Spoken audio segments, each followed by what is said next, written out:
The transfer portal is open, and I have a feeling numerous Buckeyes will leave Ohio State.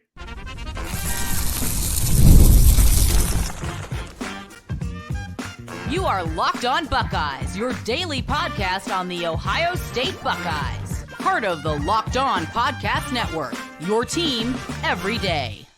It's always fun seeing people behind the scenes when the new intro video comes on. I saw Cory behind us bopping back and forth, moving to the music. I like it. He likes it. And I'm sure both of us enjoy being on the show today. Welcome in, Buckeye fans, to a Wednesday edition of Locked On Buckeyes here on Wednesday, April 17th in the year 2024. I'm your host, Jay Stevens, also the host of the Jay Stevens Podcast. And today's episode is brought to you by Gametime. Download the Gametime app, create an account, and use code LOCKEDONCollege for $20 off your first purchase. You heard the name earlier. Normally, I don't say the name of the guest that early in the show, but who cares? Everyone knows his name. It's Cory Thompson of the Scarlet and Gray Empire. Him, Johnny, Shane, they do a phenomenal job of covering Ohio State there on the YouTube. Definitely check their show out. And I'm glad to have Cory here today. The portal is open. Had a show on Tuesday talking about the portal and diving into the quarterback battle at Ohio State. Today is not about the quarterbacks, but still about the portal. And Cory, if the over-under is set at 5.5, I think I'm going with the over on how many Buckeye players will enter the portal this week. I think over 5.5 is an easy choice right now. Yeah, which half player is leaving? I'm just kidding. Of course, the sarcasm is here right away. Yeah, exactly. I had to come out of the gate with it. Yeah, I go over all day. Look, you got 85 kids. I mean, it might be 87 or so. We got like a bunch of kids right now that it's just the era we're in. It's not, hey, you'll get to play when you're a junior. It's like, well, I get a better financial deal and I'll get to play as a freshman somewhere, or sophomore or whatever. And then on top of that, you got the other echelon of players who are like, hey, look, I just got passed over by a younger guy. I'm not going to play here. I need to go somewhere and play. The Joe Burrow effect, right? Where it looked like he got passed over by Dwayne, who was younger, or at least they didn't have a decision yet. And Dwayne had a chance to beat him out in the fall when he was younger. And you can't blame guys like that. Like, I got to go play. I totally understand it. You just got to, as a podcaster, fellow podcaster, Jay, who does a great job here at Locked On, I got to tell you, and we all have the same sentiment. Look, just wish them well. Yeah. That's it. Just wish them well. So the other day, me and my buddy Mo were on the show talking about Buckeye quarterbacks that may go to the portal. We both agreed that there could be 2 of the 5 scholarship quarterbacks could go to the portal, and it wouldn't be a shock if there was 2. I think 3 would be a stretch, but I think 2 is a good number there. We already saw one running back in Dallin Hayden go to the portal. I don't think any more are leaving on there. But when it goes to the wide receiver position, it wouldn't shock me if 2, maybe 3 guys in the wide receiver room at Ohio State go to the portal. And this is not me saying that they're bad players. That's not what I'm saying at all. But it is saying the young talent and Ibuka make it very hard for guys that haven't gotten on the field to get on the field this year. I agree. You can see Gray's leaving, and I hate to say it. I think he'd be a really good player somewhere like in North Carolina or something like that. You could see number 14. I can't ever say his name, but Antwise or whatever his name. I can't ever say. Oh, Kojo Antwi. Thank you. I can't ever. I'm so terrible at names, man. It's hard, man. It's hard. Yeah, it's like you'll see some kid, and I'm not disrespecting the continent, but with a really heavy African name,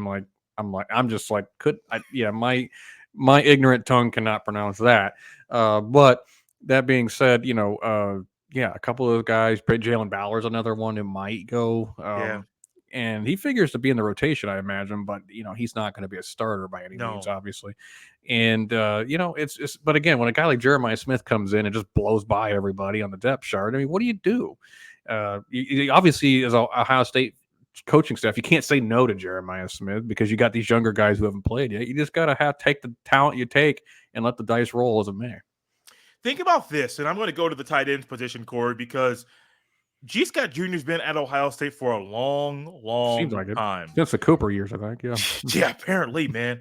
And I know he was out there the first play of the game. They motioned into the T formation, ran the ball, tribute to Woody Hayes. I understand that. I don't know if he's going to start at Ohio State this year. It's hard. I know he'll probably be a top 2 tight end, but does he go somewhere else, maybe closer to home, and start, make a bigger name for himself before he goes off to the NFL? or does he stay in Columbus and try to figure out where his role is with this team this year? It wouldn't shock me if he stayed. Corey, I also wouldn't be shocked if he left. Yeah, G's got a good head on his shoulders. Yes, very good. Except for one play, which we all know what play that was. That was shocking. It was G, but his dad I know has admitted he told G to leave, and that was a year ago or whatever. It wasn't this time around necessarily, but I wonder if G looks at it like this: I'm probably not going to be a pro player. Yeah, it's a good point. Here and get my education, a good education at Ohio State, and finish, and I could be part of what could potentially be a national title team. Yeah. And he's going to play. There's no question about that. Correct. Will he start? I don't. Probably not. But between him, Thurman, and the Ohio kid, again, another name I'm not even going to try to pronounce, but you probably have a rotation there. Bennett Christian may get to play a little bit in there as well. I don't know how. I hope he doesn't get suspended again, bro. That'd be bad for his career. He's probably gone if he does. I mean, yeah. I hope he's not so far in the doghouse he just doesn't get to play, but because he actually fits the mold of what we're trying to do. He does. But I think those three are obvious guys are going to play quite a bit, and G knows he's going to be in that 12 personnel all the time. So, and he's gotten better as a blocker. He's not good, but he's gotten better. Correct. And he's a solid receiving tight end at times. I mean, there's times he gets a little bit of slippery hands and whatnot, but there's also been times where he makes ridiculous catches. So, he probably knows the offense better than any of the tight ends on the roster. So he's going to be on top of that. Like guys like Cameron Babb who didn't get to play, didn't leave, get to be leaders behind the scenes. I imagine looked at as one of those leaders. The way his head is on his shoulders, he's been a mature young man ever since he got here. I don't see him leaving only because I think it's his decision. Like, look, I'm just going to stick it out and let the chips fall where they may. But again, if he left, I've been wrong. I've been wrong before. Yeah, we'll see. But the more as you were talking, and I was thinking, I went back to the 2020 season, not the result of the year, but Master Teague was on that team. Yep. And I don't think Master Teague, the way I viewed him, ever had a shot of making a 53-man roster. I don't know if he did or not in the NFL. I know practice squad with the Steelers. Practice squad. Yeah. But I didn't think he was ever going to be that. But Master Teague was one. Got a really good head on his shoulders. Really good, really smart young man. I like his family. Yep. Love his family. He also got his degree, finished his schooling. So it wasn't, he was just wasn't wasting time, finished school. I think he actually graduated early, but also had a shot to win a national championship that year, knowing the team was talented. The year was wacky. They still had Sermon obviously took his job late in the year. Yes. So. Yes. But I can see G. Scott Jr. being like that Master Teague role for the tight end room because he's very, very smart and he can be a leader. And knowing he's going to play, might not be a major role, might not be a full-time starter role, but he's going to play. And I think that room, especially with a newcomer coming in from Ohio, they need a guy like G. Scott there to lead the unit every single day. 100%. Jelani's still young, but he's talented. We like him. I think Jelani's got a bright future, but again, this is going to be his second year of actually getting a little bit of playing time, and he'll get a lot more this year than he did last year, clearly. But you don't want to count on that. G is going to be that steady Eddie in that room and a leader in the room. And I got to give props to Keenan Bailey. The recruiting's going well. I think the tight end room is slowly getting better. Kevin Wilson's a great coach, but I never thought he really focused on the tight ends as much as he did being the OC. And I'm not knocking Kevin. I miss Kevin. I think Chip Kelly is going to replace what Kevin was in that room. And but that being said, I'm happy with Keenan Bailey. I'm happy with the direction of the tight end room. Nate Roberts committing, great commitment for Ohio State, great pickup.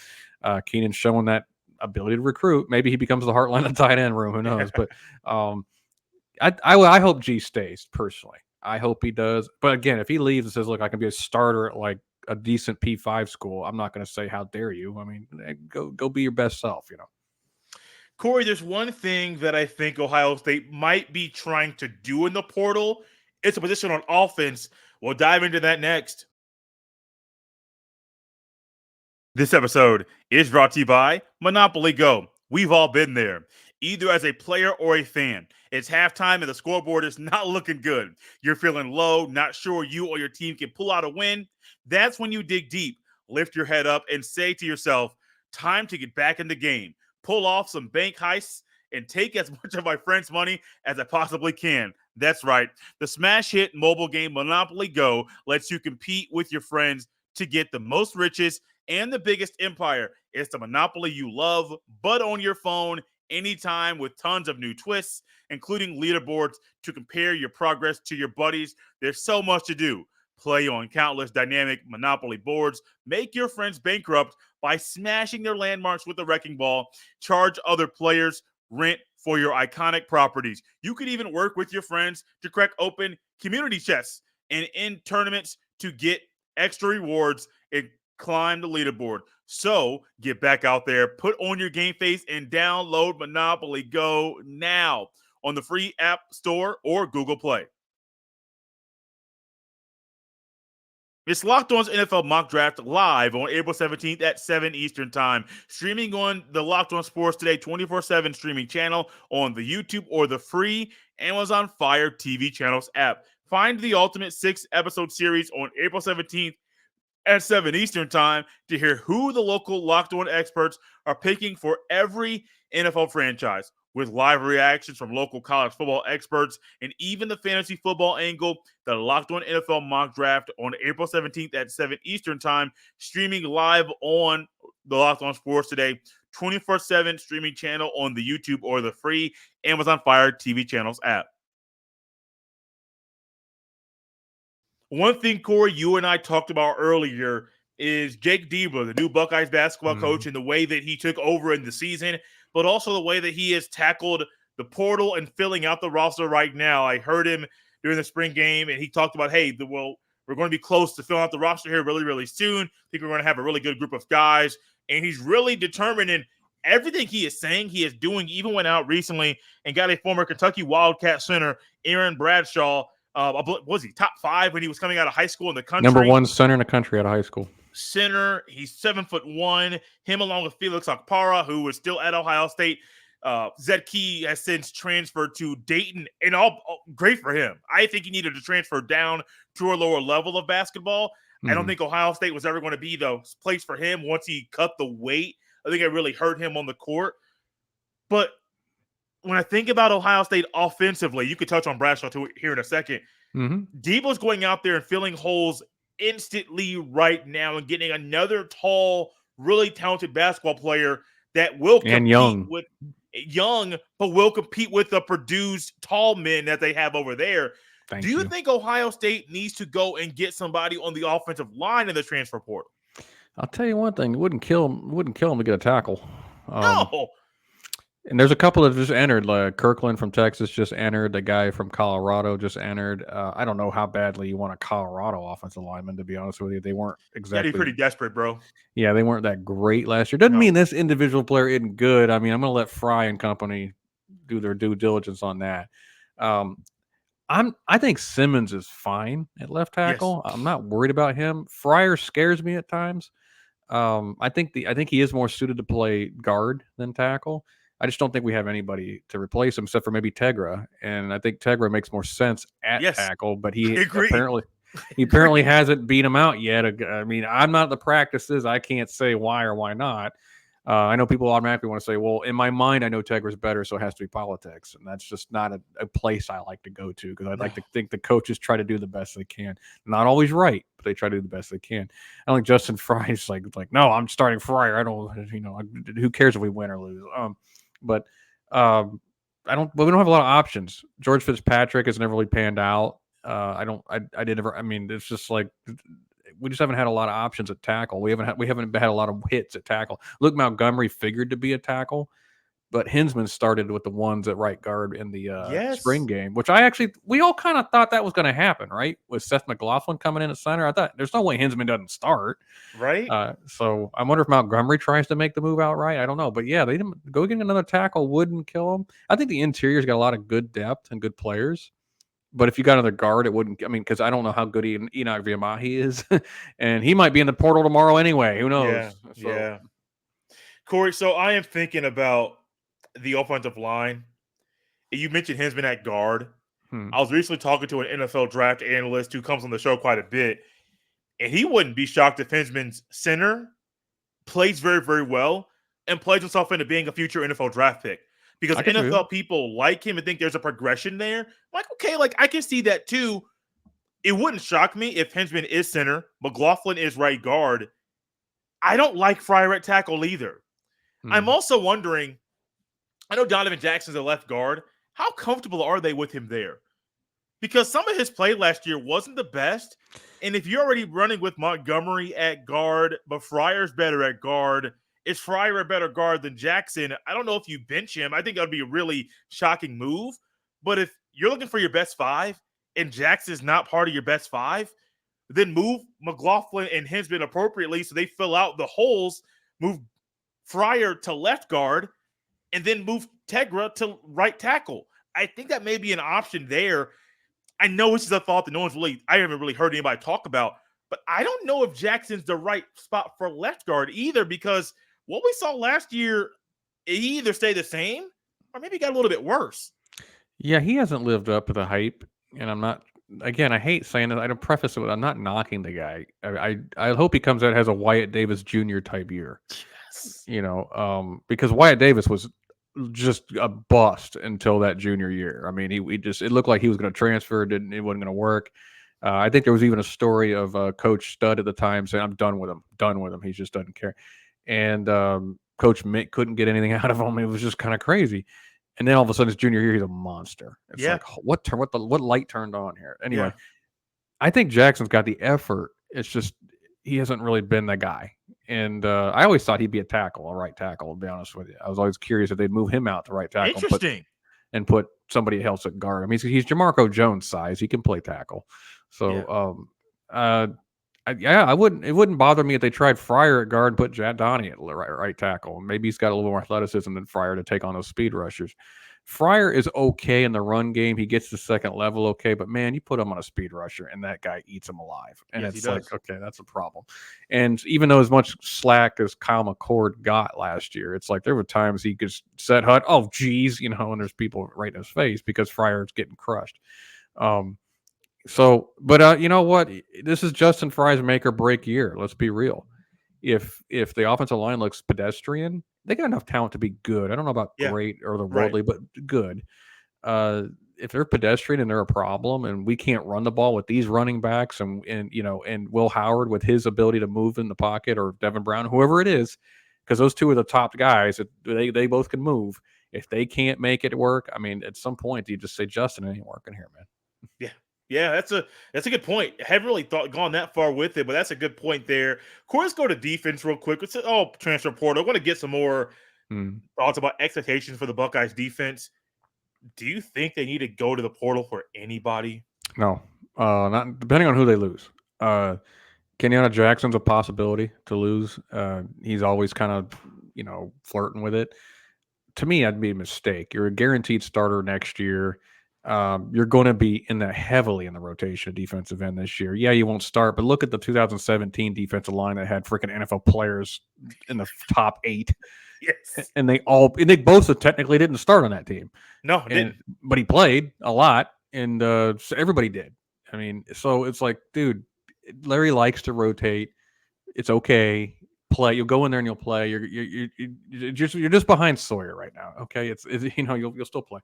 And then defensive line is so deep, it's crazy. If they keep Jackson, then Caden Curry is there, and then you got Mitchell Melton's a guy nobody talks about, but he's a really nice player. Yes, he is. I don't want to lose him. Like that's a good rotational player. So I can see him leaving, and I'm not trying to be like a knock on him. I can see him leaving because as you talk about Kenyatta Jackson Jr. being in rotation but not starting, me behind Jack Sawyer, Mitchell Melton's behind Jackson Jr. and Caden Curry, unless it's a pass rush situation.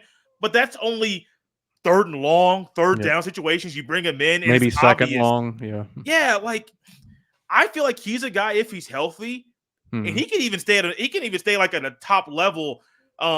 Elite school in the country. He can go somewhere else and play and start.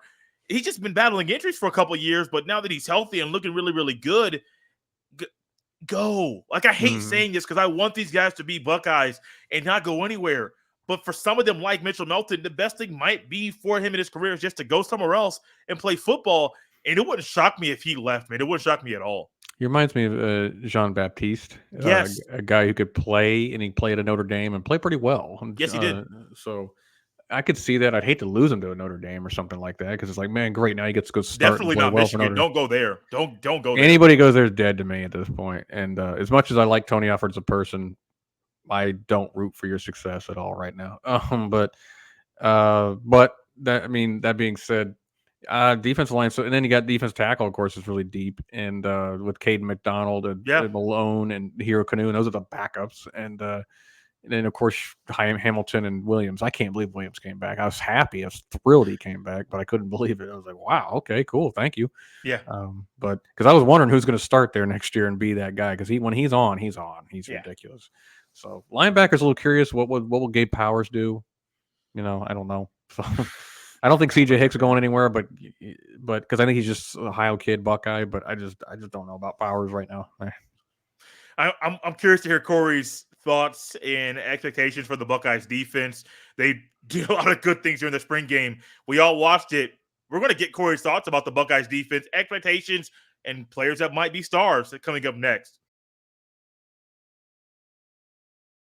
This episode is brought to you by Yahoo Finance. Wouldn't it be great if you could see all of your investment and retirement accounts in one place? With Yahoo Finance, you can consolidate your views from multiple accounts into one hub and access the expert analysis you need to tend to your entire portfolio with confidence. Let's get straight to the point. You want to grow your portfolio to deal with the rising costs of inflation, to pay off your debt or your mortgage. Pretty much anything standing in the way of you and financial freedom, right?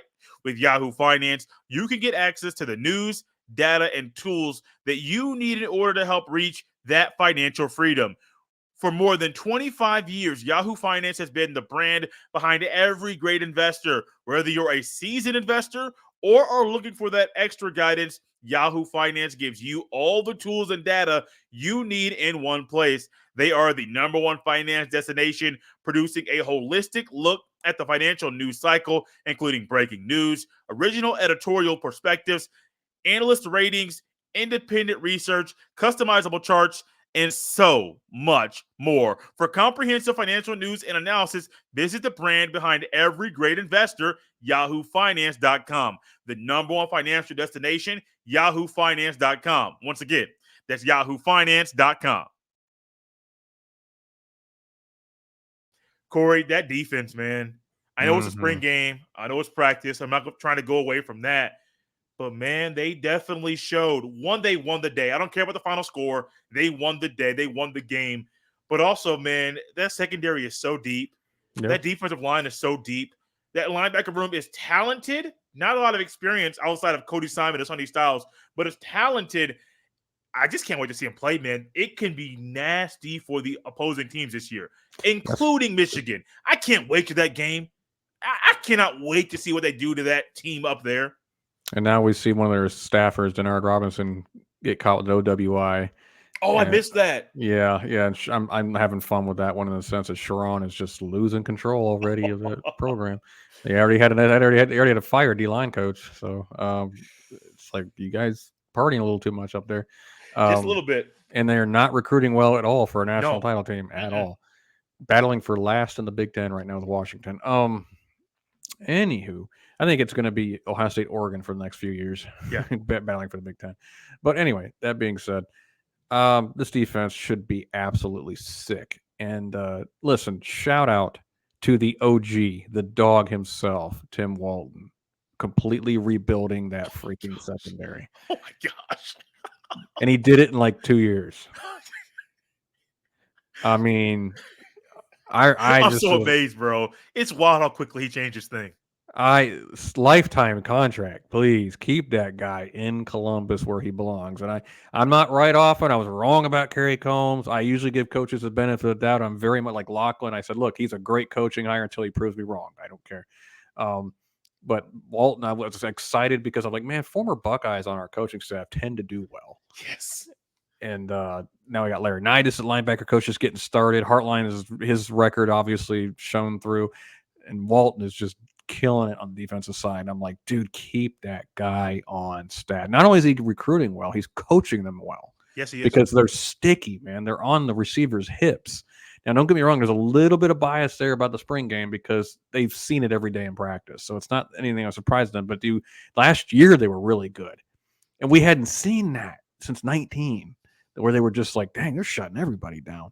Igbignosin is just what we needed. He's the Damon Arnett, hopefully minus the criminal background, but he's a Damon Arnett, the dog leader in that group. Denzel's the same way. He'll challenge you all day long. And he turned it around and with Walton. Love Hancock, his development. So glad he came back. And of course, you got your bench is Matthews and Calvin Simpson, Hunt, and yeah, Aaron Scott and Bryce West coming up, and that's sick. And safety room, getting Caleb Downs. What a coup! Obviously, quietly he had a good spring game for what he was in. Yeah. I was watching him. I'm like, man, that guy is on people like glue. Yes. And then of course, Lathan Ransom, thank God, came back. I think he's you need that veteran leadership in there no matter what. And he's proven himself to be an excellent player. So, and then we got guys coming up. Jalen McClain, who knew? You know, it's like we got guys coming up. Walton, you're the king, buddy. You know, Corey, it's weird because as you're saying that, I was at the spring game and I look down and I'm like, who is number 21? And I hadn't seen it. He looks like a linebacker. I know he's playing safety, but I'm like, what? I had never seen him in person before. So I'm like, oh gosh, like you are not built like a normal safety. But they just have guys. Neither's Hartford, by the way. They're so talented and they're doing such. One, Corey, people are not going to like this statement. I've said it on here before. I don't care if you're from Ohio or from Alaska. Ohio State needs to get the best guys in the country to come to Ohio State. Literally in the world, because they're going around the world to get punters and kickers. So if you got to go around the world to get somebody Go to Australia, get a punter. Yep. And I don't care if you're from Ohio. Like, if the best quarterback in the country, if the number 2 quarterback's in Ohio, the number 1 quarterback's in California, you got to go out there and try to get the number 1 quarterback. Yep. If you can't get him, go get the number 2 quarterback in Ohio. Like, that's how I think. And I know that's not the conventional thing. Like, everyone says you have to recruit Ohio well, and I do understand that, and I believe that. But don't keep it all regionally based in the state you're in. They've done a great job, especially now this is going offense, with the Nate Roberts commitment of the tight end from, I think he's from Oklahoma. Mm-hmm. That's another great one. They could have just relied on another Midwest kid and Brock Schott from Indiana, northeastern portion of Indiana, said, oh, we'll get him. Don't worry about – no, Nate Roberts is better. Go get him. You got him. And I do think Tim Walsh is one of those guys where if it's a Jersey kid, we're going to get him. If it's somebody from Ohio, we're going to get him. If he's from Florida, it doesn't matter. Mm-hmm. We're going to get him. And they've done a great job, Corey, of doing a phenomenal job of just going out there and getting talent no matter where it is. Yeah, and all the credit to the foundation and NIL packaging. They're helping to get these kids. You need to get to compete. It is what it is. I mean, it's a new era of college sports, and I'm all in favor of kids getting paid. There's some little implemental aspects to it that I don't like, but there's always good and bad and everything.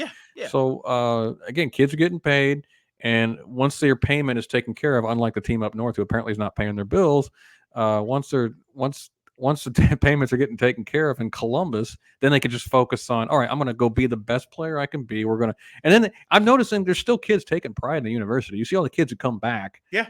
For the spring game, all the guys who come back, I've seen more and more, honestly, and I've seen Ohio start to, especially with Diebler, by the way, starting to embrace the guys who built the program, who's got us here. I think Michael Redd was there when he got announced as the head coach. Yes. I'm like, Michael Redd hasn't been a basketball player at Ohio State since the 90s? Late 90s, yeah. And I'm like, you're getting him to endorse the new head coach immediately? That's great for Gene Smith. That Gene Smith's going out of the door, that he's seeing this now. But also for the new AD, I think it's Ross Bjork is his name. Yeah. He's doing a great job so far. Walk in here, just be like, oh, these old guys endorse this guy. And I'm not even here full time. Maybe I should take their endorsement and hire him. That's what he did. But it's fun seeing old guys, old Buckeyes. I say old like they're actually old, but seeing former Buckeyes. They're our age, yeah, it's crazy. It's crazy, man. I watched Michael Redd growing up. I was a Scooney Penn, Michael Redd, Ken Johnson, Singleton. That's a great team in '99. Fun to watch. So much fun. Corey, freaking UConn. oh, yeah, that's right. I forgot about that. Got to end it on this, Corey. I'm going to ask everybody. I think Linga Holtz and Devin Brown are the 2 candidates that need to hit the portal for the Buckeyes at quarterback. If there are 2 guys that enter the portal that are quarterbacks right now in Columbus, who are the 2 you're picking? I agree with you on Keenan Holtz. I think he's gone. And honestly, I'm not trying to knock him, but wow, that was a bad spring game that he had. Yeah, I mean, it was bad. And so ironically, he has a skill set that actually works for Chip Kelly, it does. It does. but he's just not a great passer. No, Um, him and Aaron Nolan, and I don't want to see Aaron go. I don't either. I think he's got a ton of talent. Actually, he's got wheels I didn't know he had. But I think with all the Sand hype, I think the staff's kind of leaning towards Sand as being the next guy. But yeah, Jay, I'm gonna put it out here on your podcast. You could have 3 leave. Devin could leave because I don't think they're going to name a starter till fall, and for the specific purpose of keeping Devin in the fold there. I think will be the starter, but I think they can't afford to lose everybody in Sands the backup. You can't, and then they got to go to the transfer portal and get some guy from like Appalachian State, to be the third string guy. They got to keep Devin Brown at all costs. So Lincoln, I think they're going to, with our blessing, go Cincinnati or wherever. I mean, he's not. I don't think he's a major P5 quarterback, but and they will hate to lose Nolan, but Nolan's possibly going to leave. I love Nolan. I think he's such a good kid, man. I really want to keep him as a Buckeye. I think he's a great locker room presence and a talented quarterback on top of everything else. I don't want to lose him to like Georgia or something because I think he would go to. I can see Georgia. I can see Georgia in a heartbeat, and he'll be starting next year after Carson Beck leaves. Yeah, I agree. See that happening instantly. And then they're a playoff team with Aaron Nolan. It's like, dang it. It's like, you hate doing that. But again, you're hoping Sand pans out at that point, right? Yeah. So a lot of pressure on Sand to see another. It's ironic when a kid leaves, there's actually still a lot of pressure on that kid because now you're the chosen one. And you better hope Nolan doesn't go out and just win Heisman's at Georgia and like you're kind of mediocre. It's like, wow, our staff looks stupid now.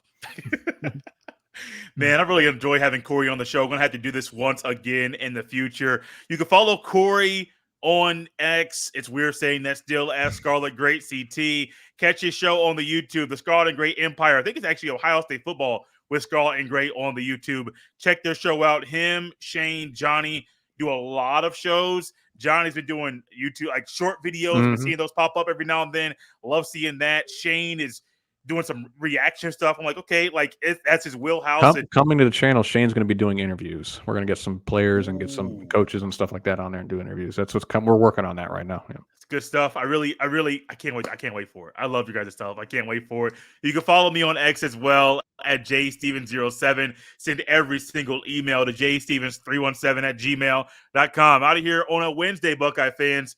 Enjoy your hump day.